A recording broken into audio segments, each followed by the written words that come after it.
የአውሮፓ ታላላቅ ክለቦችን የተመለከተ ወቅታዊና ዕለታዊ ጥንቅሮችን ከምታደምጡበት የዩቲዩብ ቻናላችን የመረጃ ሰዓታችን ላይ ትገኛላችሁ። ለዚህም ሰዓት በርከት ያሉ ስፖርታዊ መረጃዎችን መራርጠን ይዘንላችሁ መጥተናል። በአውሮፓ ዙሪያ እስከ ፕሮግራማችን ፍጻሜ ቆዩ። ላይክ፣ ሰብስክራይብ፣ ሼር አድርጉን። በሀሳብ መስጫ ሳጥናችን ላይ ሀሳብ አስተያየታችሁን እንደ ሁልጊዜው ልታጋሩን ትችላላችሁ። በተለይም ዛሬ ሲጠበቁ የነበሩት የእጣ ማውጣት ስነስርዓቶች ስለተጠናቀቁ የእናንተን የግል መልከታ በዛው ታጋሩናላችሁ። እኛ በመረጃ ሰዓታችን ሲጠበቅ የነበረውን የአውሮፓ ሻምፒዮንስ ሊግ የዕጣ ማውጣት ስነስርዓት ሙሉን እንነግራችኋለን። የተለመደ አይነት ይዘት ይመስላል። በርካቶች የፈሩት ደርሷቸዋል። እንመለከተዋለን ይሄን ጉዳይ። ከዛ ውጭ በአውሮፓ ታላላቅ ክለቦች የማድሪድን ዕለታዊ ቡድን ዜና እናነሳለን። በባርሴሎናም በኩል የላሚን ያማልን ጉዳይ የመጨረሻ ነው ብለዋል ፕሬዚዳንቱ። በባርሴሎና በኩል መረጃዎችን እናነሳለን። በስፔን፣ በጣሊያን፣ በጀርመን እንደዚሁም ከከዋክብት ጋርም በተያዘ እንደ ሁልጊዜው ዛሬ መረጃ ይዘናል። አብራችሁን ቆዩ። በተወዳጁ የእንግሊዝ ፕሪሚየር ሊግ የመረጃ ሰዓታችንና አሰልጣኙ ገና ወንበራቸው ሳይሞቅ የስቴዲየሙን መግቢያና መውጫ በቅጡ ሳያውቁ ሊሰናበቱ ይችላሉ እየተባለ ይገኛል። ተጨማሪ ጥንቅር እናነሳለን። ከዛ ውጪ በታላላቆቹ ክለቦች ከሲቲ ጋር በተያዘ ሲቲ በጣም አስገራሚ ለውጥ ያሳየበትን አንድ ጉዳይ እንነግራችኋለን። ከዛ ውጭ ቀጣይ ጨዋታዎች ለሲቲ ከተፎካካሪው አንጻር እንመለከተዋለን። በቼልሲ በኩል በጣም አስገራሚና ለየት ያለ መረጃ ነው አሁን ከቅርብ ሰዓት በፊት ዘ አትሌቲክ ይዞት የወጣው። የቼልሲ ደጋፊዎች ግን በእውነት ይህንን መረጃ ስናቀርብላችሁ የግል መልከታችሁ እንሻለን። ከዛ ኦፕታም አይግረማችሁ ብሎ ስለ ቼልሲ ሌላ በጣም ለየት ያለ መረጃ ይዞ ወጥቷል። ዛሬ በርካታ አነጋጋሪ መረጃ ነው በቼልሲ በኩል የወጣው። ሊቨርፑል የተጫዋቾቹን ግልጋሎት አያገኝም። ከዛ በዘለለ የሊቨርፑል ተጫዋች ልቡ ማድሪድ ነው ያለው መባሉ የዛሬው ሰበር መረጃችን ነው። የቡድን ዜና ከራሳቸው ከአሰልጣኝ አርኔ ስሎት ጋዜጣዊ መግለጫ ላይ ወስደን እናደርሳችኋለን። ሊቨርፑልያንም አብራችሁን ቆዩ። በአርሰናል የመረጃ ሰዓታችን ቡድኑ አንዱ ለውጥ ካመጣበት ነገር ውስጥ የአሰልጣኙን መደገፍ ነው። በርካታ ውጭ አድርጓል። ታዲያ አርሰናል አሁን ላይ በገቢ ደረጃ እንዴት ያለ ቡድን ነው? ጤናማ ነው ወይ? ከቅጣትስ ከወቅታዊ የቼልሲና የሲቲ ሁኔታ አርሰናልስ የተረፈ ነው ወይ? እናየዋለን። ከዛ በኋላ የሚጠበቁ ዝውውሮች አሉ። በተለይም ከአርሰናልም ሊወጡ የሚችሉ ተጫዋቾች፣ የቡድኑ ወሳኝና ቁልፍ ተጫዋቾች የተመለከተም ለየት ያለ ጥንቅር ይዘናል። አብራችሁን ትቆያላችሁ። ዩናይትድ ትርፍ በትርፍ በሆነበት ዓመት ማግስት ዘንድሮ ደግሞ ሌላ አላስፈላጊ ወጪዎችን እያወጣ ይገኛል። በዩናይትድ ሌላ ሪከርድ የሆነ ወጪ ይጠብቃቸዋል። የሚያስገርመው ነገር ግን ለሚጫወት ለሚያሰለጥናር ለሚከፍሉት ለየት ባለ መንገድ ነው። የቀድሞ ሰውም ስለአሁኑ አሰልጣኝና ስለ ማንቸስተር ዩናይትድ ዝውውር እንዲሁም ክለቡን ስለሚለቁ ተጫዋቾች የተመለከተ ልዩ ጥንቅሮችን ይዘናል። እስከ ፕሮግራማችን ፍጻሜ ቆዩ። ላይክ፣ ሰብስክራይብ፣ ሼር አድርጉን። በሀሳብ መስጫ ሳጥናችን ላይ ላጋጠመን የጤና እክል እንግዲህ ምክረ ሀሳብ ምልካችሁልናል። በእውነት ከልብ እናመሰግናለን። ሁሉንም አይነት የሕክምና መንገዶች እየተጠቀመን እንገኛለን። በቅርቡ በጥራት መድረሳችንን እንቀጥላለን። በድጋሚ መልካም ቆይታ ተመኘን።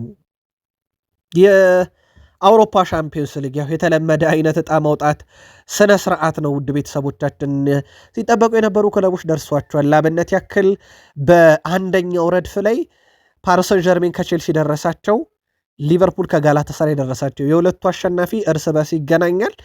ከዛ ሪያል ማድሪድ ከሲቲ ደርሷቸዋል። ያው ይሄ የ7 ዓመት ታሪክ ነው። አስታወሳችሁ አርቢዮላ የማድሪዱ አሰልጣኝ ምንም የሚፈጠር ነገር የለም ከሲቲ ነው የሚደርሰን፣ ከ7 ዓመት ሙሉ ያልተለወጠ ነገር ዘንድሮ ይለወጣል ብለን አንጠብቅም ብሎ ነበር። ዕጣ ማውጣቱም ሲወጣ እሳቸውም እንደፈሩት ለማንኛውም ሪያል ማድሪድ ከሲቲ ደርሷቸዋል። ከዛ እዚሁም ጋር ያለፈ የሚገጥመው የአታላንታና የባየር ሙኒክን አሸናፊ ይሆናል። ስለዚህ ፓሪስ ሰን ዠርሜን፣ ቼልሲ፣ ጋላታሳራይ፣ ሊቨርፑል፣ ሪያል ማድሪድ፣ ማንቸስተር ሲቲ፣ አታላንታና ባየር ሙኒክ ከነኚህ አንዱ ለፍጻሜ ይደርሳል ማለት ነው። በሌላኛው ሳይድ ደግሞ እርስ በርስ የሚፋለሙትን እንንገራችሁ። ባርሴሎና ከኒካስል ዩናይትድ ደርሷቸዋል። እንዲሁም አትሌቲኮ ማድሪድ ከቶትንሃም ደርሷቸዋል። ከዛ ቦዶ ግሊምት ከስፖርቲንግ ሊዝበን ምናልባት በጨዋታ ደረጃ በጣም ቀላል ተጋጣሚዎች እርስ በርስ ደርሷቸዋል ማለት ይቻላል። ሁለቱንም የሚመኛቸው ይበዛ ነበረ። ያው ሊደርስ የሚችለው ሪያል ማድሪድ እና ሲቲ ነበሩ ሊቀያየሩ የሚችለው ይሄንን ጨዋታ። ከዛ አርሰናል ከባየርን ሌቨርኩሰን፣ አርሰናል ያለምንም ጥርጥር ግማሽ ፍጻሜ የሚያደርስ እድሉ ከፍተኛ ነው። ምክንያቱም ቀጥሎ ባየር ሌቨርኩሰንን ነው የሚገጥመው። ቀጥሎ ደግሞ የቦዶ ግሊምትና የስፖርቲንግ ሊዝበንን አሸናፊ ነው ባየር ሌቨርኩሰን ካሸነፈ በኋላ የሚገጥመው። ምናልባት ከዛ በኋላ እንደ ባርሴሎና፣ ባየር ሙኒክ፣ አትሌቲኮ ማድሪድ፣ ቶትናም ያሉ ደግሞ ይጠብቁታል። በዚህኛው ሳይድ ደግሞ እነኚህ ለፍጻሜ አንዳቸው ይደርሳሉ ማለት ነው። ብዙ የተለየ ነገር የለውም። ተመሳሳይ እና ሲጠበቅ የነበረ አይነት እጣ ድልድል ይመስላል። ክለቦቻችሁ በደረሳቸው ወይም እንዳጠቃላይ ገለልተኛ የእግር ኳስ ደጋፊዎች በአውሮፓ ሻምፒዮንስ ሊግ የዕጣ ማውጣት ስነስርዓት ክለቦች ከተደለደሉ በኋላ የትኛው ጠንካራ ጨዋታ ሆኖ ተገኘላችሁ? የእናንተን በሀሳብ መስጫ ሳጥናችን ልላኩልን። ሪያል ማድሪድ በአውሮፓ 16 ጥሎ ማለፍ ውስጥ 23 ዓመት የገባ ቡድን ሆኗል። ውድ ቤተሰቦቻችን የአውሮፓ ሻምፒዮንስ ሊግ ታሪክ 23 ዓመት ነው። 23ቱም ዓመት 16 ውስጥ ሪያል ማድሪድ አለ። በባሌም በቦሌም ማለት ነው። ዘንድሮ ለምሳሌ በጥሎ ማለፍ ነው የገባው እንጂ በቀጥታ አልፎ አልገባም። ግን ያ በጥሎ ማለፍ እንዲገባ ያደረገውን ቤኔፊካን ራሱን በደርሶ መልስ ረቶ ነው ወደ 16 ውስጥ የገባው። 23 ዓመት የአውሮፓ ሻምፒዮንስ ሊግ 23ቱም ዓመት ሪያል ማድሪድ በጥሎ ማለፉ ገብቷል። ያለ ኬሊያን ምባፔ ጨዋታ አድርጎ ነው እዛ የደረሰው። ግን አሁን ትልቁ ጥያቄ መቼ ይመለሳል ነው። የኬሊያን ምባፔ መመለሻን ቀን በሚቀጥሉት 14 ቀናት ተብሎ ይጠበቃል። ምናልባትም የመጀመሪያ ዙር የጥሎ ማለፍ ጨዋታ ከማንቸስተር ሲቲ ጋር ሲደረግ ተጫዋቹን ያገኙታል ተብሎ ይጠበቃል። ሪያል ማድሪድ ቤርናቢዮ ላይ ነው የመጀመሪያ ጨዋታውን የሚያደርገው። ቀጥሎ ወደ ኢታር ጨዋታው የሚያቀና ይሆናል። ቴባስ የዘረኝነት ጥቃትን በተመለከተ የመጨረሻው ሰው ላሚን ያማል ነው ብለዋል። የመጨረሻው በቤርናቢዮ በያማል ላይ የደረሰው የዘረኝነት ጥቃት በስፔን ላሊጋ የተመለከትነው የመጨረሻ ነው ብለዋል። በላሊጋ ስቴዲየሞች የዘረኝነት ጥቃት በእጅጉኑ ቀንሷል ብለዋል። የዘረኝነት ጥቃት ከላሊጋ ውጭ ነው ያለው እንጂ እኔ በማስተዳድረው ላሊጋ ውስጥ እንደዚህ አይነት ነገሮች ቀንሷል እያሉ ይገኛሉ። በእርግጥ በትልቆቹ የአውሮፓ ሊጎች ላይ እምብዛም ነው የለም ሳይሆን እምብዛም የለም። ፕሪሚየር ሊጉ ላብነት ያክል ከሰሞኑ ነበሩት እንደዚህ አይነት ነገሮች። ከዛ በርንማውስ ከሊቨርፑል አንቶኒ ሴሜኔ ላይ የዘረኝነት ጥቃት ደርሶ ነበር። ግን ወዲያው ነው ፕሪሚየር ሊጉ እርምጃ የሚወስደው እና ከስር ከስር እንደሚያስተካክል ይታወቃል። ቴባስም ከላሚን ያማል በኋላ በስፔን ላሊጋ የዘረኝነት ጥቃት አልተመለከትንም ሲሉ ተደምጠዋል። ከላሊጋው አልወጣንም። የላሊጋው አትሌቲኮ ማድሪድ አሰልጣኝ ዲየጎ ሲሞኔ ከ2018 ጀምሮ ውድ ቤተሰቦቻችን ከ2018 ጀምሮ እስካሁን 2026 ድረስ በየዓመቱ ከፍተኛ ደሞዝ ተከፋይ እሳቸው ናቸው። በነገራችን ላይ ኢቨን የእሳቸው ደሞዝ 40 ሚሊዮን ዩሮ 2020 እና 2021 ላይ ተከፍሏቸዋል። ይህ በጣም የተጋነነ የሚባለው ክፍያ ነው። በታሪክ እዚህ የደረሰ የለም። ጋርዲዮላ 23 ሚሊዮን ዩሮ ተከፍሏቸው ክብረ ወሰን ነበረ 2017 ላይ በሲቲ ቤት። አሁን እሳቸው ደሞዝ በእርግጥ አሁን ቀንሷል፣ ወደ 30 ሚሊዮን ዩሮ ደርሷል። በአትሌቲኮ ማድሪድ ረጅሙን ዓመት በማሰልጠን ላይ ይገኛሉ ዲየጎ ሲሞኔ። በዓለማችን ላይ ውዱ ተከፋይ ናቸው። በነገራችን ላይ እሳቸው አሁን 30 ሚሊዮን ዩሮ በዓመት ማለት ነው ጥቅል ደሞዙ ነው። በዓመት ይሄን ያህል ገንዘብ እያገኙ ነው አትሌቲኮ ማድሪድን እያሰለጠኑ የሚገኙት። ምናልባት በአንድ ወቅት ዩናይትድን ታሪካዊ ጊዜን እንዲያሳልፍ የረዱ ሰር አሌክሳንደር ቻክማን ፈርጉሰን ወደ 9 ሚሊዮን ዩሮ ይከፈላቸው ነበር 2000 አካባቢ በፈረንጆች። ያ በጣም ትልቅ ክፍያ ነበረ በወቅቱ። በስፔን ቆይታችን ምናልባት የሮናልዶና የአልሜሪያን ጉዳይ በዚሁ እናንሳው ብለን ነው። ሮናልዶ በማድሪድ መለያ ሲጫወት አልሜሪያን 7 ጊዜ ገጥሞ 7 ጎል አስቆጥሮባቸው 5 አሲስት አለው። ያ ማለት ሮናልዶ በማድሪድ መለያ አሁን 25 በመቶን የገዛውን አልሜሪያ ላይ 12 የግብ አስተዋጽኦ አለው። 7ቱ ግብ 5ቱ አሲስት ነው። አሁን በቅርቡ እንደጠቀለለው ይታወቃል። 25 በመቶን የክለቡን ድርሻ። ፌሊፔ ሜሎ በክርስቲያኖ ሮናልዶ ጉዳይም ሀሳቡን አጋርቷል። የሳውዲ ሊግን እንዲወደድ በርካታ ተመልካች እንዲኖሩ አድርጓል። ለአብነት ያክል ይላል ፌሊፔ ሜሎ የሳውዲ ፕሮ ሊግን አሁን እከታተላለሁ፣ የማየውም የአልናስርን ጨዋታ ነው። ስለዚህ አልናስር በተጫወተ ቁጥር የሚጋጠማቸውን ቡድኖች እና ተጫዋቾች ማወቅ ጀምሬያለሁ። ይህም የሆነው በሮናልዶ ምክንያት ነው እያለ ነው ፌሊፔ ሜሎ። ሮናልዶም የዓለምን አይን ሁሉ ነው የሳበውና ሊከበር ይገባል። የዓለማችን ምርጡ ተጫዋች፣ ታሪካዊ ተጫዋች የያዙትና በሳውዲ እንዳጠቃላይ ሊከበር ይገባል እያለ ነው። በክርስቲያኖ ሮናልዶ ወቅታዊ ጉዳይ ላይ ባነሳው ሐሳብ ጀርመን ደረስን። በጀርመን ቡንደስሊጋ ዘንድሮ ውድ ቤተሰቦቻችን ሃሪኬን፣ ዲያዝ እና ኦሊሴ አጠቃላይ ወደ 117 የግብ አስተዋጽኦ ላይ ደርሷል። ይሄ በአውሮፓ 5 ታላላቅ ሊግ ሪከርድነቱ ሁለተኛ ደረጃ ላይ እንዲቀመጥ አድርጎታል። ይሄ ሁለተኛ የተቀመጠው በተመሳይ ቪላ፣ ሜሲ፣ ፔድሪ 2010-11 117 የግብ አስተዋጽኦ ነበራቸው። የነ ሃሪኬን ጥሩነቱ ገና ሊጉ አልተጠናቀቀም። ክብረ ወሰኑ ተይዞ ያለው ኤምኤስኤን ሜሲ፣ ሱዋሬዝ፣ ኔይማር 2015-16 የበርካታ ዋንጫ ጠራርገው የወሰዱበት ባርሴሎና ካስታወሳችሁ በሉዊስ ኤንሪኬ ስር የሚሰለጠን ቡድን ነበረ። ካስታወሳችሁ በወቅቱ ያኔ 122 የግብ አስተዋጽኦ ነበራቸው ሶስቱ በጣምራ። አሁን እዚህ ላይ ለመድረስ ውድ ቤተሰቦቻችን 5 የግብ አስተዋጽኦ ቀርቷቸዋል ያለምንም ጥርጥር። ሃሪኬን ብቻውን ያደርገዋል ተብሎ ይጠበቃል በቀሩት ጨዋታና የምድራችን አደገኛው ጥምረት ሊሆን 5 የግብ አስተዋጽኦ ብቻ ይቀረዋል። ሶስቱ የፊት መስመር ጥምረት ኢንተር በአውሮፓ ሻምፒዮንስ ሊግ በቦዶ ግሊምትን የተሰናበተው በጣም ያልተጠበቀ ነበረ። አሁን ላይ ኮከቦቹን ሊያጣ ይችላል እየተባለ ነው። ለአብነት ያክል ኒኮሎ ባሬላ በቀጣይ ጥያቄዎች ይቀርቡለታል እየተባለ ነው። ተስማሚ ጥያቄ ካለ ሊቀበል ይችላል ተብሏል። ኢንተር ሚላንም እነ ፍሬድሪኮ ዲማርኮም ጭምር በክለቡ ስለመቆየታቸው እርግጠኛ መኮን አልተቻለም። በተለይም ቡድኑ በወቅታዊ ሁኔታ በአውሮፓ መድረክ እያስመዘገበ ያለው ውጤት ተጫዋቾችን ሊያጣ ይችላል ተብሏል። ምንም ጥርጥር የለውም። ኢንተር ሚላን በ10 ነጥብ ልዩነት የጣሊያን ሴሪን እየመራ ነው። የቀድሞ የአርሰናል ሌጀንድ ቴሪ ዳንኤል ሄነሪ ባይስማማም የተሻለ ጠፍቶ ነው እንጂ ኢንተር ሚላን መሪ መሆን የሚገባ ቡድን አይደለም ማለቱ ይታወቃል ከቦዶ ግሊምት ሽንፈት በኋላ። በነገራችን ላይ ቦዶ ግሊምትን በዚሁ ስሙን ስላነሳን ቦዶ ግሊምት ማለት በ2025-26 የውድድር ዘመን የጨዋታ ገቢን ሳይጨምር እስካሁን 52.5 ሚሊዮን ዩሮ አግኝቷል። አጠቃላይ እስካሁን በተጫወታቸው ጨዋታ እስከ ግማሽ ፍጻሜ ብናሰላው ወደ 70 ሚሊዮን ዩሮ አጠቃላይ ክፍያ ያገኛል ያልተከፈለውን ጨምሮ 70 ሚሊዮን ዩሮ ማለት ወደ ቤተሰቦቻችን አምና ክለቡ ወጪ ያደረገው እጥፍ ነው። አምና ክለቡ 35 ሚሊዮን ዩሮ ዓመታዊ ወጪው ዘንድሮ ያስገባው አምና ካወጣው እጥፍ ነው። የሻምፒዮንስ ሊግ ሜዳ ላይ ያለው ውጤታቸው እጅባፍ የሚያስጨን ነው። የረቷቸው ክለቦች በአውሮፓ ውስጥ ስማቸው የገነነ የገዘፉ ክለቦችን ረቶና አሸንፎ ነው እዚህ የደረሰው። ኢንተርን ደግሞ ጭራሽ አሰናብቶት አሁን ደግሞ በእግር ኳስ ሜዳ ሳይሆን በገቢም ጭምር በጣም የተረጋጋው ቡድን እንዲሆን አድርጎታል የተመዘገበው ውጤት። አንቸሎቲ ተጫዋች በስም ምክንያት አይጠራም እያሉ ነው የብራዚል ፕሬዚዳንት ሉላ ዳ ሲልቫ። አሰልጣኝ ካርሎ አንቸሎቲ ለዓለም ዋንጫ በአካል ብቁ የሆነ ተጫዋች እንጂ ሌላ እንዳይጠሩ አሳስበዋል። ብራዚል የዓለም ዋንጫውን እንደምታሸንፍ አምናለሁ ያሉት ፕሬዚዳንት ሉላ ዳ ሲልቫ ምክንያቱም ከአንቸሎቲ ጋር አውርቻለሁ፣ በጣም ቁም ነገረኛ ሰው ነው እያሉ ነው ፕሬዚዳንቱ። ስለ ተጫዋቾች ምርጫ ያነሱት ፕሬዚዳንቱ በአካላዊ ብቃት ጥሩ የሆነ ተጫዋች መመረጥ አለበት ሲሉ ተደምጠዋል። አክሎም ማንም በስሙ ብቻ መመረጥ የለበትም ብለዋል። ያው በግልጽ ኔይማር ጁኒየር ስሙ የገዘፈ ነው። ስሙ ስለገዘፈ ሳይሆን እኔ የምፈልገው ይላሉ እኚህ ፕሬዚዳንቱ ናቸው። የብራዚል የሀገሪቱ ፕሬዚዳንት እኔ ሀገሬ ዋንጫ እንድትበላልኝ ስለምፈልግ በአካል ብቁ የሆነውን ካርሎ አንቸሎቲ ይጠራል እያሉ ነው። የኔይማር መቅረት ነገር ግልጽ እንደሆነ የሀገሪቱ ፕሬዚዳንት ጭምር እያረጋገጡ የመጡበት ይመስላል።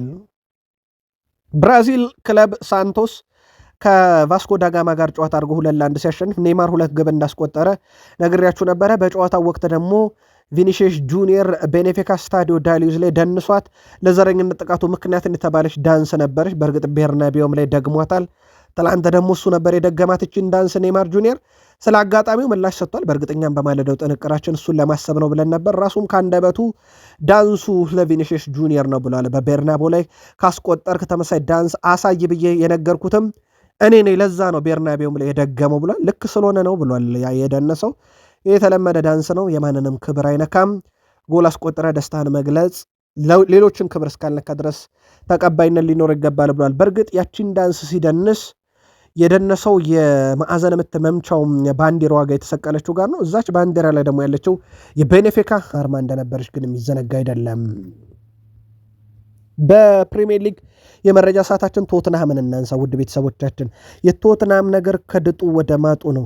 ቶትናም አሰልጣኝ ቀያይሮ ሞክሯል። አርሰናልን በሁለቱም አሰልጣኝ ገጥሞ 4-1 ተሸንፏል። ከዛ በኋላ ቶትናም የአርሰናል ተፎካካሪ መሆን አይችልም ያሉት አንሄ ፖስቴኮግሉ ናቸው። ቀድሞ የተሰናበቱት ፈጽሞ ከአርሰናል ጋር የሚወዳደር አይነት ቡድን አይደለም ብለው ነበር። እንደውም አንድ ኢትዮጵያ ውስጥ እውቅ የስፖርት ጋዜጠኛ ቶትናም የአርሰናል ባላንጣ ሳይሆን ወይም የአርሰናል ተፎካካሪ ሳይሆን የአርሰናል ጎረቤት ነው በሚል ይስተካከል የሚል ይዘት ያለው ሀሳብም ሲያቀርብ ነበር። ያው በግልጽ ቶትናም አሁን ላይ ተወዳዳሪ ቡድን አይደለም ለማለት አይነት ይዘት ያለው ሀሳብ ነው።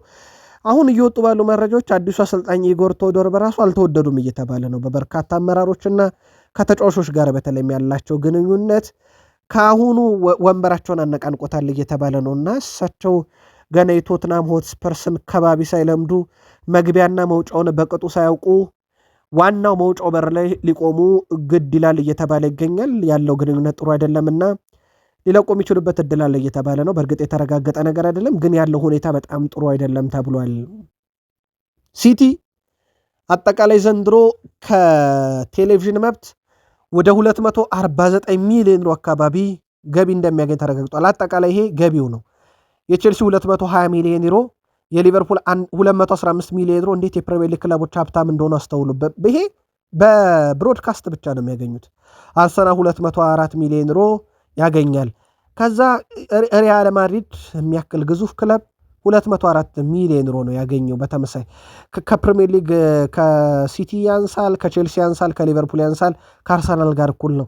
ምናልባት ዩናይትድ የት ነው ካላችሁ፣ ዩናይትድ የአውሮፓን ትኬት አልቆረጠምና ብዙ ጨዋታ እያደረገ አይደለም። የኤፍኤ ካፕ እና ካራቦ ካፕ ደግሞ በአንደኛ ዙር ነው የተሰናበተው። ያ ማለት ዩናይትድ የጨዋታ ቁጥር ብዛቱ 40 ነው በዚህ ውድድር ዓመት የሚያደርገውና የጨዋታ ቁጥር ከቀነሰ ደግሞ ያው የቴሌቪዥን መብት የሚሸጥ ምስል አይኖርምና ጨዋታ አይኖርምና ገቢ ይቀንሳል። ያም ዩናይትድን ገቢው እንዲቀንስ እንዲሁን እንዲያሽቆለቁል አድርጎታል። የማንቸስተር ዩናይትድ በጣም ያልተጠበቀ ነው። ከደረጃውም ወደ 6 ያክል ቀንሷል። የዩናይትድ የቴሌቪዥን ገቢ እስካሁን ወደ 169 ሚሊዮን ዩሮ አካባቢ ብቻ ነው። ሲቲ እንዳልኳችሁ በቴሌቪዥን ገቢ ከፍተኛውን ያገኛል። ቀጣይ ደግሞ ሲቲ በጉጉት የሚጠበቁ ጨዋታዎች አሉት። ለአብነት ያክል ቀጣይ አርሰናልን እስኪገጥም ድረስ በ33ኛ ሳምንት ሊድስ፣ ኖቲንግሃም ፎረስት፣ ዌስትሃም እና ቼልሲን ነው የሚገጥመው። ምናልባት በአንጻራዊነት ቼልሲ ሁለቱም ጋር ስላለ እናውጣውና ሌሎቹን ተጋጣሚ ሲቲ የሚገጥመው ሊድስ፣ ኖቲንግሃም ፎረስት እና ዌስትሃምን ነው። ላለመውረድ የሚዳክሩ አቋማቸው ግልጽ ያልሆኑ ቡድኖች ናቸው። ምናልባት ሊድስን በማታ መግጠም እንዴት አሰቃቂ እንደሆነ ያለፉትን 25 ጨዋታ ዋቢ አድርገን በፕሪሚየር ሊግ ከምሽቱ 11 ሰዓት በኋላ የሚደረግ ጨዋታን ባለፉት 25 ጨዋታ በፕሪሚየር ሊግም በጥሎ ማለፍም አልተሸነፈም ብለናቸዋል። ሊድስ 20 ድል አድርጎ 5 ወጥቷል። ይሄ ቡድን ጠንካራ ሊሆን ይችላል፣ ግን በሲቲ ብቃት ደረጃ ሊድስ፣ ኖቲንግሃም ፎረስት፣ ዌስትሃምን ይገጥማል። ያው ቼልሲ ሁለቱም ጋር ስላለ ነው። የአርሰናል፣ ብራይተን፣ ኤቨርተን፣ በርንማውዝ ነው በንጽጽር ካየ ነው። ከዛ በኋላ ሁለቱም ቼልሲን ይገጥማሉ። ሁለቱም እርስ በርስ ይፋለማሉ። ምናልባት ቀለል ያለ የትኛው ነው? በርካቶች የሲቲ ቀለል ያለ 5 ተጋጣሚ ከፊቱ ይጠብቀዋል እያሉ ይገኛሉ። ቼልሲ ደረስን። ቼልሲ ውድ ቤተሰቦቻችን ከፕሪሚየር ሊግ ሻምፒዮንነት ልክ እንደ ዩናይትድ ልክ እንደ አርሰናል እየራቀ ነው። በእርግጥ ለመጨረሻ ጊዜ ከዩናይትድም ከአርሰናልም በቅርቡ ዋንጫውን ያነሳው ቼልሲ ነው፣ ግን እየራቀ መጥቷል። ቼልሲ የፕሪሚየር ሊጉ ሻምፒዮን በሆነባቸው ዓመታት የስኬቱ አንዱ ሚስጥር የራሱ የፕሪሚየር ሊግ ታላላቅ ክለቦችን ያሸንፋቸው ነበረ። ለአብነት ያክል 5 የፕሪሚየር ሊግ ዋንጮችን በመጨረሾቹ ሲያነሳ ከ5ቱ ታላላቅ ክለቦች የሰበሰቡት ነጥብ ትልቅ ሚና ነበር። የመጨረሾቹ 5 የፕሪሚየር ሊግ ዋንጫ ላይ በእነዚህ ዓመታት ቼልሲ ከ5ቱ ክለቦች ጋር 50 ጨዋታን ሲያደርግ 30 አሸንፎ በ10 ነበር የተሸነፈው። ይህ ቁጥር ቼልሲ ዳግም የሊጉ ዋንጫ ተፎካካሪ ለመሆን ከ5ቱ ተቀናቃኝ ክለቦች ጋር ያላቸው ውጤት ማሻሻልን ግድ ይላል ዘ አትሌቲክ። ሰማዮቹ ከቶትናም ጋር ያደረጉትን ያለፉትን 5 የሊግ ጨዋታ በማሸነፍ አሁንም የበላይነታቸውን አሳይተዋል። ይሁን እንጂ ከቀሪ 4 የሊጉ ታላላቅ ክለቦች ጋር ያላቸው የፕሪሚየር ሊግ ውጤት ግን የተለመደ የዋንጫ ጉዟቸው ላይ እንቅፋት ሆኖባቸዋል ነው የሚለው የዘ አትሌቲክ ጥናታዊ ጽሑፍ። እንደ ማሳያ ያመጣው ዘ አትሌቲክ ቼልሲ በሁሉም ውድድሮች ያደረጋቸውን 10 ጨዋታ ማሸነፍ አልቻለም በአርሰናል በኩል። ቀጣይ ተጋጣሚው ደግሞ አርሰናል ነው። እንዲሁም ቼልሲ በፕሪሚየር ሊጉ አርሰናል ኤሚሬትስ ስቴዲየም ካሸነፈው 5 ዓመት ተቆጥሯል። ይሄ ምንም ጥርጥር የለውም በዋንጫ ጉዞ ላይ የራሱ የሆነ ተጽዕኖ አለው። ለአብነት ያክል የአርሰናልን ስላነሳ ነው ማንቸስተር ሲቲን ባለፉት 12 ጨዋታ ማሸነፍ አልቻለም። ከማንቸስተር ዩናይትድ ጋር ካደረጉት ያለፉት 16 የሊግ ጨዋታ 2 ጊዜ ብቻ ነው ዩናይትድን ማሸነፍ የቻሉት። በኦልትራፎርድ 13 የፕሪሚየር ሊግ ጨዋታ አሁንም ማሸነፍ አልቻለም ቼልሲ በሜዳው ከሊቨርፑል ጋር ያደረጋቸውን ያለፉት 2 ጨዋታ አሸንፏል። ይሁን እንጂ ከዛ በፊት ሊቨርፑል ማሸነፍ ሳይችሉ 10 ጨዋታ ተጉዘው ነበር። አሁን ላይ ነው 2ቱን ያሸነፏቸው። ቼልሲ ታላላቅ የፕሪሚየር ሊግ ክለቦች ላይ በተለምዶ ታላላቅ የሚባሉት ላይ ነጥብ ለመሰብሰብ በጣም እየተቸገረ ሆኗል። እንዳልኳችሁ ግን የመጨረሻዎቹን 5 የፕሪሚየር ሊግ ዋንጫ ሲያነሳ ግን እነኚህ የፕሪሚየር ሊግ ክለቦች ላይ ፍጹም የበላይ ነበርና እንደዚህ አይነት ነገሮችን ደግሞ ለአርሰናልም እንደ ቅሬታ እየቀረበበት እንደሆነ ይታወቃል። አርሰናል በቀጥታ የሚፎካከሩትን ሲቲና ሊቨርፑልን ካላሸነፈ ዋንጫ ለማንሳት ይቸገራል እንደተባለው ሁሉ ነው አሁን ቼልሲም እየሆነ የሚገኘውና በዚህ መሰረት ውድ ቤተሰቦቻችን ቼልሲም ትልልቅ ክለቦችን ለማሸነፍ በብዙ ተቸግሯል። ቼልሲን በተመለከተ ኦፕታ ሌላ ደግሞ የሚገርም መረጃ ይዞ ወጥቷል። ቼልሲ በዚህ ዓመት 333 ደቂቃ ከ37 ሰከንድ በጎዶሎ ተጫውቷል። 330 ደቂቃ ውድ ቤተሰቦቻችን ከዩናይትድ ጋር 103 ደቂቃ፣ ከብራይተን ጋር 53 ደቂቃ፣ ኖቲንግሃም ፎረስት ጋር 8 ደቂቃ፣ አርሰናል ጋር 61 ደቂቃ፣ በእርግጥ ይህን ጨዋታቸው ወጥቶታል። ከፉላም ጋር 81 ደቂቃ፣ ከበርሌ ጋር 25 ደቂቃ፣ በአጠቃላይ 330 ደቂቃ ተጫዋች የላቸውም ነበር ሜዳ ውስጥ በጎዶሎ ነው።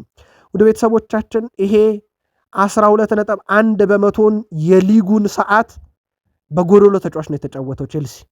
ይሄ ለጣሉት ውጤት ምንም ጥያቄ የለውም፣ ላጡት ነጥብ እና በአመቱ መጨረሻ ላይ ለሚመዘገብ ውጤት ሂሳብ ማወራረጃ ነው የሚሆነውና በርካቶች ከቼልሲ የዘንድሮ ወጥ አለመሆን ጀርባ እነኚህ ቀይ ካርዶች ምክንያት ናቸው ሲሉ የኦፕታ ማስረጃ ደግሞ በትክክል ያንን የሚገልጽ ነው። እንዳልኳችሁ ነው ከየትኛውም ክለብ በዘለለ 12.1 በመቶ የሚሆነውን የጨዋታ ክፍለ ጊዜያቸውን በዚህ ዓመት በጎዶሎ ተጫዋች ነው የተጫወተው ቼልሲ። የሊቨርፑል ተጫዋች ፍሎሪያን ቬርዝ የዌስትሃም ጨዋታ ውጭ መሆኑን አሰልጣኝ አርኔ ስሎት አረጋግጧል። ፍሎሪያን ቬርዝ መች እንደሚመለስ ሲጠይቁት አሰልጣኙ መች እንደሚመለስ አላውቅም በማለት መልሰዋል። አያይዞም መጎዳቱ ለእኛም ለሱም በጣም ያበሳጫል፣ ምክንያቱም ባለፉት ጊዜያት በጣም አስደናቂ ጨዋታ ሲያደርግልን ነበር ብለዋል። በሌላ በኩል ጀረሚ ፍሪምፖንግ ለጨዋታ ዝግጁ መሆኑን አሰልጣኝ አርኔ ስሎት አረጋግጧል። የፍሎሪያን ቬርዝ ግን ካስታወሳቸው በማለዳው ጥንቅራችን ልምምድ አልሰራም እና ሌሎች ታዳጊዎች ልምምድ እየሰሩ ነው ብዬ መረጃ አድርሻችሁ ነበር በቃል ስፖርት ዩቲዩብ ቻናል። የተጠበቀ ነው ማለት ይቻላል። ከፍሎሪያን ቬርዝ ጋር በተያዘ ግን ዛሬ ወጣው ሰበር መረጃ በጣም አስገራሚ ነው። ፍሎሪያን ቬርዝ ወኪል ከመጀመሪያው ቀን ጀምሮ ልባችን የነበረው ማድሪድ ነው ብሏል። ዣቪ አሎንሶ ባየር ሌቨርኩሰን ለቆ ወደ ማድሪድ ሲያቀና ይዘው ሂድ ብዬ የነገርኩት እኔ ነኝ ይላል ወኪሉ። ነገር ግን ፍሎሬንቲኖ ፔሬዝን አናገራለኝ። እኔም ወደ ፍሎሬንቲኖ ፔሬዝ ስልክ ደውዬ በጣም ምርጡ ተጫዋች እኔ ጋር አለ፣ እሱም ፍሎሪያን ቬርዝ ነው ሊቀላቅላችሁ ይፈልጋል ብዬ ጠየቅኩት። የማድሪዱ ፕሬዚዳንት ፍሎሬንቲኖ ፔሬዝ ግን አሁን ያሉኝ ተጫዋቾች በቂ ናቸውና ለጊዜው አመሰግናለሁ አለኝ። ስለዚህ ቀጣይ ዕድላችን እንሞክራለን፣ አንድ ቀን ፍሎሪያን ቬርዝ ለማድሪድ ይጫወታል እያለ ነው። ወደ ቤተሰቦቻችን የሃንጋሪ ብሔራዊ ቡድን አሰልጣኝ ዶሚኒክ ሶቦስላይ ለሪያል ማድሪድ መጫወት ህልሙ ነው እያለ ነው። አሁን ደግሞ ገና ወንበሩ በትክክል ለአሰልጣኝ ነው ወንበሩ፣ ለተጫዋች እንኳን እግሮቹ ሳይዝሉ በአንፊልድ ገና በመጣበት ዓመት ወደ ሪያል ማድሪድ ሊያስኮበልለው የሆነው ወኪሉ እየተባለ እየተተቸ ይገኛል። በሊቨርፑል በኩል ያስፈረሟቸው ተጫዋች ሌላ ጉዳት ፈተና ነው። ጆቫኒ ሊዮንን ቢያመጡት በደቂቃዎች ውስጥ ተጎድቶ ለአንድ ዓመት ከሜዳ ራቀ። የሬንሱን ተጫዋች ጀረሚ ጃኬቴን ቢያስፈርሙት ገና ባስፈርሙት በመጀመሪያ ጨዋታው ጉዳት ተጎዳ። የሬንሱ አሰልጣኝ ፍራንክ ሄይሴ እስካሁን በትክክል አላውቀም ብለዋል። የተጫዋቹን ጉዳት ሕክምና እየተደረገለት ነው። የማገገሚያ ስራ እየሰራ ነው። በተጨማሪም በጂም ውስጥ እየሰራ ነው። መቼ ይመለሳል ወደ ጨዋታ የሚለውን ግን እስካሁን አናውቅም ብለዋል። አርኔ ስሎት ጋዜጣዊ መግለጫ ሲሰጡ ነበረ። አርኔ ስሎት በጋዜጣዊ መግለጫቸው ላይ ሳላ ጎል አለማስቆጠሩን ተጠይቀው ነበር። የእሱ ደረጃ አለው እና በጣም ከፍተኛ ነው። ደረጃ ጎል ማስቆጠር በማይቻልበት ጊዜ ሰዎች ወዲያውኑ ይገረማሉ። ግን ከ3 ጨዋታ በፊት ከብራይተን ጋር አሲስትና ጎል ነበረው አስታውሱ ብሏል። ኤፍ ኤ ካፑን መርሃ ግብር ማለታቸው ነው። በፕሪሚየር ሊግ ግን እንደራቀ ይታወቃል። ሳላም ከግብ ጋር ከተገናኘ ይቀጥላሉ እሳቸው ሐሳባቸውን። አርኔ ስሎት ስለ ሪዮ ንጉማም ተጠይቀው ነበረ። ሰዎች ስለ እሱ ማውራት መጀመራቸው በጣም ጥሩ ነው። ሰዎች በሪዮ ንጉማ ተጠባባቂ ላይ መኖሩን ይመለከታሉ እና በሱ ጉዳይ ላይ ይወያያሉ። ይሄ ጥሩ ነው ብሏል። የእሱን እድገት በጣም ወድጃለሁ እያሉ ይገኛሉ። ስለሱ ብዙ ወሬዎች ተበራክተዋል። ምክንያቱም ሁላችንም ምን ያህል ልዩ እንደሆነ ስለምናቅ ነው ብሏል ሪዮ ንጉማን። ይህንንም በሚገባ እያየን ነው። ይህ ለእሱና ለወላጆቹ ትልቅ ምስጋና ይገባቸዋል ሲሉ ነገሩን በስብሰው ታልፈዋል። ሁጎ ኤኪቲኬን በተመለከተ እኔ ከረጅም ጊዜ በፊት እጫወት በነበረበት ወቅት ኳስ በገመድ ሆነን የጭንቅላት ኳስ አጠቃቀም እንለማመር ነበር። የአሰራር የተለየና አይገመትም። ኤኪቲኬ የሆነ እኛ በዚህ በኩል ክፍተት እንዳለ አይተናል። ስለዚህ በየቀኑም ባይሆን ለመስራት ይሞክራል ብሏል። ብዙ የጭንቅላት ኳሶችን እያስቆጠረ ስላልሆነ ኤኬቴኬ ዕድሜው 22 ወይም 23 ስለሆነ በጨዋታ ውስጥ ብዙ የሚሻሻላቸው ነገሮች እንዳሉ እርግጠኛ ነኝ። የጭንቅላት ኳስን በቅርቡ ይሻሻልበታል ብሏል። ስለ ግብ ጠባቂም ተመልሰዋል። ከአጥቂው በጥሩ ሁኔታ ከተከላከልክ ግብ ጠባቂ ሊያስፈልግ ይችላል። ነገር ግን ሲያስፈልገን እንደ አሊሰን ያለ ድንቅ ግብ ጠባቂ ይሁንልን ብለዋል። አሊሰን ለ7 ዓመታት እዚህ በመቆየት ቁጥር 1 ሆኖ መቀጠሉ ምን ያህል ጥሩ እንደሆነ ያሳያል። ክለቡ በማርዳሽቪሊን ጨምሮ ሌሎች ቁጥር 1 መሆን የሚችሉ ግብ ጠባቂዎችም ግን እንዳሉት እንዳይዘነጋ ሲሉ ተደምጠዋል። በኬርኪዝ ጉዳይ ላይ ሙሉ በሙሉ ጤናማ ነበር። 80 ደቂቃ ተጫውቶ ነበረም። ከዛም ሮበርትሰን ቀይሬዋለሁ። ለዛ አዲስ ጉልበት የክንፍ ተጫዋቾችና የመስመር ተከላካዮችን ቀይሬያለሁ። ከ11 በላይ ተጫዋቾች መኖራቸው ወይም 11 በላይ ምርጥ መኖራቸው ለእኛ ያጣቅሞናል። ሜሎሽ ኬርኪዝ ጥሩ እየተጫወተ ነው፣ ለጨዋታም ዝግጁ ነው፣ ለእረፍትን ያስወጣሁት ብሏል። በባለፈው ጨዋታ ላይ ስለ ሪያን ግራቨንበርክ ተጠይቀው ነበር። እውነቱን ለመናገር ባለፉት ጥቂት ሳምንታት ውስጥ የተጫወተባቸው ደቂቃዎች መጠን በከፍተኛ ሁኔታ ተሻሽሏል፣ እንደ ተጫዋችም ብቃቱ አድጓል፣ ጥሩ ነው ሲሉ ተደምጠዋል። ሌላ ያነሱት እሳቸው በሌሎች ቡድኖች ላይ ብዙም አናተኩርም፣ በራሳችን ላይ እናተኩራለን፣ ብዙ ጨዋታዎችን ማሸነፍ አለብን፣ ምክንያቱም ለሻምፒዮንስ ሊግ ቦታ ተፎካካሪዎችን በጣም ጥሩ ቡድኖች ስለሆኑ እነኛን ተፎካካሪ ቡድኖቻችን አንጻር ጥሩ መሆን አለብን ብለዋል። በቀጥታ ቼልሲና ዩናይትድን በጣም ጠንካራ ከሆኑ ደግሞ አስቶን ቪላን በውድድር ዓመቱ ይፋለማሉ ተብሎ ይጠበቃል። በዚህ መድረክ አርሰናል ሚኬል አርቴታን በብዙ አግዟል። ባለፈው ክረምት ላይ በርካታ ወጪን አውጥቷል። አርሰናል ቤት ያልተለመዱ በጣም ጥራት ያላቸውን ተጫዋቾች በአንድ ክረምት ማስፈረም ችሏል። አርሰናል 2024/25 የውድድር ዘመን 691 ሚሊዮን ፓውንድ ሪከርድ ገቢ ማግኘቱን ግን አስታውቋል። በዛው ልክ ይህም በክለቡ ታሪክ ከፍተኛው ነው ተብሏል። የክለቡ ኪሳራ ወደ 1.4 ሚሊዮን ፓውንድ ዝቅ ያለ ሲሆን የአንድ ጊዜ የሂሳብ ማስተካከያ እንግዲህ ክለቡን ትርፋማ አድርጎታል።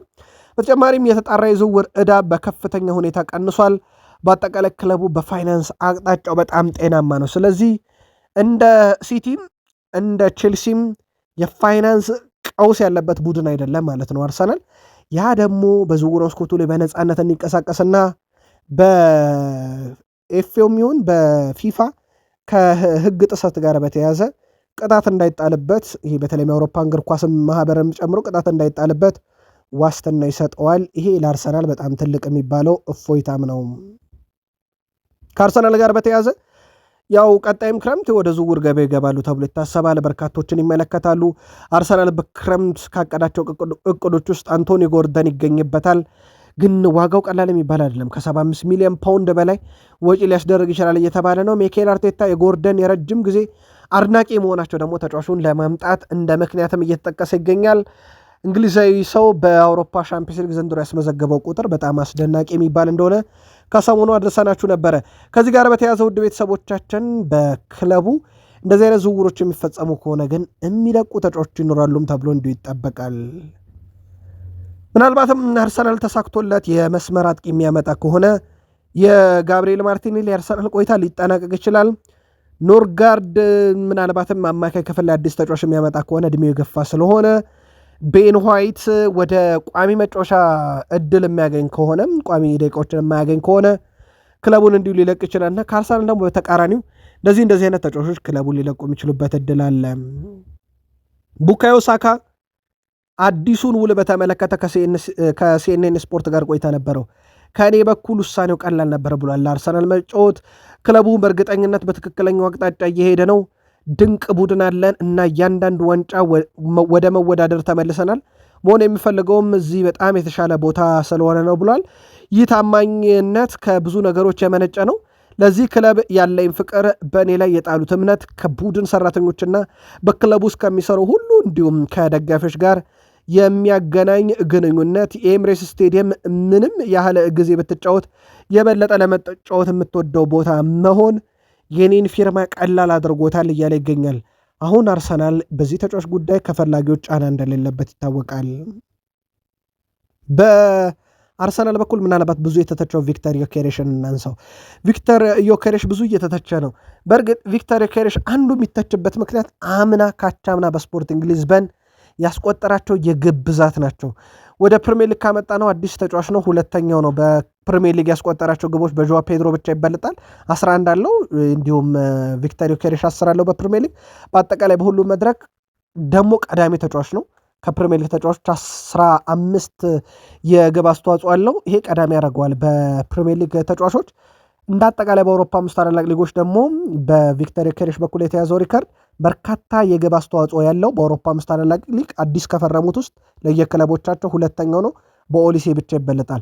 ከቼልሲው ሌጀንድ ዲዲየር ድሮግባ ጋርም ብናየው ተመሳይ ነው። ድሮግባ ከ26 የፕሪሚየር ሊግ ጨዋታ በኋላ 10 ግብ ነበረው። አሁን ቪክተር ዮኬሬሽም ከ6 የፕሪሚየር ሊግ ጨዋታ በኋላ 10 የፕሪሚየር ሊግ ግብ ላይ እንደደረሰ ይታወቃል። ዩናይትድ ሪካርድ የሆነ ክፍያ ይከፍላሉ። ውድ ቤተሰቦቻችን ሩበን አሞሪምን በተመለከተ ነው። ማንቸስተር ዩናይትድ በጥር ወር ከዋናው አሰልጣኝነት ካሰናበተው በኋላ ለሩበን አሞሪምና ለረዳቶቻቸው አጠቃላይ 15.9 ሚሊዮን ፓውንድ የሚደርስ ካሳ ሊከፍል ይችላል ተብሏል። ምክንያቱም ዩናይትድ እንግዲህ ይሄ በአንቀጹ ላይ የተቀመጠ ነው። እስካሁን ወደ 6.3 ሚሊዮን ፓውንድ አካባቢ ከፍሏል በቀጥታ ያባረረበት። ከዛ በኋላ ግን አሰልጣኞቹ ክለብ ካላገኙ ሌላ ክለብ ካልያዙ ደሞዛቸውን ክፍያውን የመክፈል ግዴታ አለበት። ይሄንን የተቀመጠውን ክለብ ቢያገኙ ኖሮ ግን የዩናይትድ ክፍያ ይቀርለት ነበር። ይሄ ገንዘብ ደግሞ ወደ 15.9 ሚሊዮን ፓውንድ አካባቢ ነው። ያ ማለት ሪከርድ ነው ዩናይትድ ለካሳ የሚከፍለው። ዩናይትድ በብዙ መንገድ ያተረፈውን ገንዘብ እዚህ ደግሞ ለማያሰለጥነውም ለማይጫወትላቸውም ግለሰብ ሩበን አሞሪም ይከፍሉታል። አሰልጣኝ ላይ ቆይተን ማይክል ካሪክ አሁን ያው ቡድኑን ከተረከቡ በኋላ የቡድኑ ለውጥ በጣም አስደናቂ ነው። በሳቸውም ስር አልተሸነፈም፣ በ2026ም አልተሸነፈም። ሁዋን ማታም ስለዚህ ተጫዋች ስለ ቀድሞ የቡድን አጋሩ ማይክል ካሪክ ይናገራል። እሱ በጣም ብልህ ነው እና እግር ኳስን ይወዳል።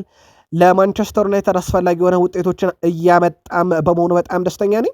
ከተጫዋቾች ጋር እንዴት መስራት እንዳለበትም ያውቃል። አሁን ላይ የእሱ ቡድንን በደስታ ቁጭ ብዬ እየተከታተልኩ ነው ብሏል። አሁን ማንቸስተር ዩናይትድ በቴሌቪዥን ለማየት የሚያስፈራ ቡድን አይደለም ብሏል። ሁዋን ማታ ያው ድጋፉ ለዩናይትድ እንደሆነ በዛው እየገለጸም ይገኛል። ማይክል ካሪክን ግን የለወጠው ለውጥ ቀላል የሚባል አይደለም ብሏል። በማንቸስተር ዩናይትድ በተለይም ከተጫዋቾች ጋር የሚሰራበት መንገድን እንደ አብነት ጠቅሷል።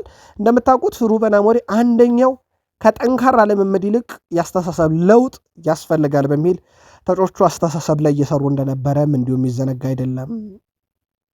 ማንቸስተር ዩናይትድ በዝርዝር ውስጥ ከያዛቸው ተጫዋቾች ውስጥ አንዱ የሆነው ኤሊዮት አንደርሰን የዝውውር ሂሳቡ ውድ ቤተሰቦቻችን ከ114 ወይም ከ115 ሚሊዮን ፓውንድ በላይ ይሆናል እየተባለ ይገኛል። ያ የሚሆነው ከሆነ ደግሞ ማንቸስተር ዩናይትድ በጣም ሊቸገር ይችላል።